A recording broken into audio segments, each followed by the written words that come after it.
Let me preface this just a little bit, man. I've been a guy since I was probably in high school that always drew plays. Always been that guy sitting meetings.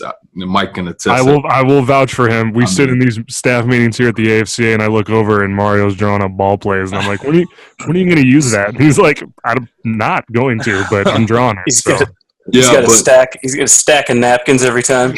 Yeah, no doubt. And honestly, man, I've taking the time out of coaching. I miss it like crazy. Yeah, I tell somebody that every day. But I'm taking the time out to just watch a lot of film, watch a lot of people play ball, do some things like that. And man, I've been falling in love with some stuff. I kind of grew up under this tree with Coach Barry, who's our executive director here. Fell in love with empty. We kind of were the pioneers per se of two quarterback system. We did that. And it wasn't a wrinkle. It wasn't a special play. It was part of our offense. We called it, often.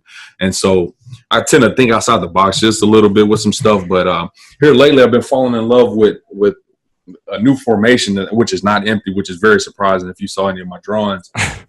But getting into some two-back with shotgun, and I really fell in love with taking your X and putting them over and creating some unbalanced formations.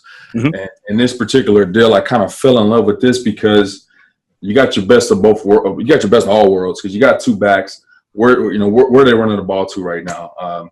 You know what I'm saying? And then you got your tight end attached, which is always good. Like you said, I know you're a run the power guy, so you got an opportunity to run the power there if you want to. And you got your two receivers who are both eligible, and you can always add some RPO. So this little thing I was messing with here, I was basically saying, you run a lot of people call it bash. Run outside zone to the front side, read the backside end. The quarterback can run the outside zone to the front side, and allowing the two backs to run option off of it. And I saw Baylor do this in probably 2011 versus Washington in a bowl game, and I thought it was pretty cool. So I'd always kind of would draw it up, and I thought that was pretty cool. And I said, hey, what else could I do with this? Well, after he gets done reading with that, he can throw an RPO. Well, what if they start covering RPO? Well, then he can go run the outside zone.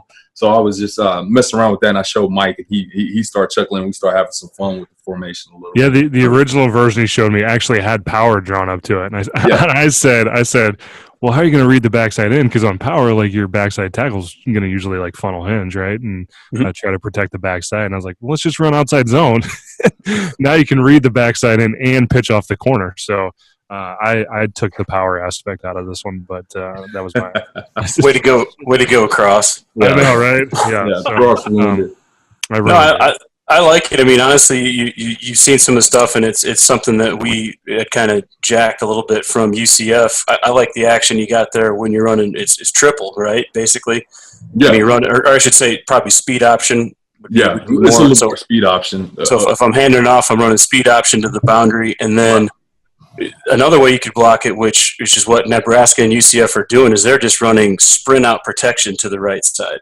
Okay. So if the quarterback doesn't give it, he's running sprint out, and you're running whatever concept you want to the field. Yeah. So basically you're running, it's either going to be speed option to the left or it's going to be sprint out to the right. Right. And they actually murdered some people with that in actually 2x2 spread looks. Auburn didn't have an answer for it. I was asking Coach Shenander when we were there. He's like, I don't know what the hell that is. I don't know what to tell my guys. Right. So he says it really messes with a lot of their linebackers. And here'd be the other thing I was thinking as soon as you're drawing it up to, what an awesome 2-point play. Yeah. You know what I'm saying? Yeah, being able to just kind of count numbers if you're going to overplay my receiver side, okay, let's run speed option to the boundary. You can overplay my speed option, cool, I have a sprint out. It kind of gives you the best of both worlds because both those plays are good in 2-point situations. Right. I like it, man. It's good stuff. What hash you running this off of on the 2-point play? If it's me? Yeah.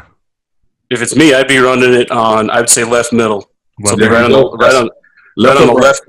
left goalpost, yeah. Sure. That's what I was going to say right there, too. That's a good call.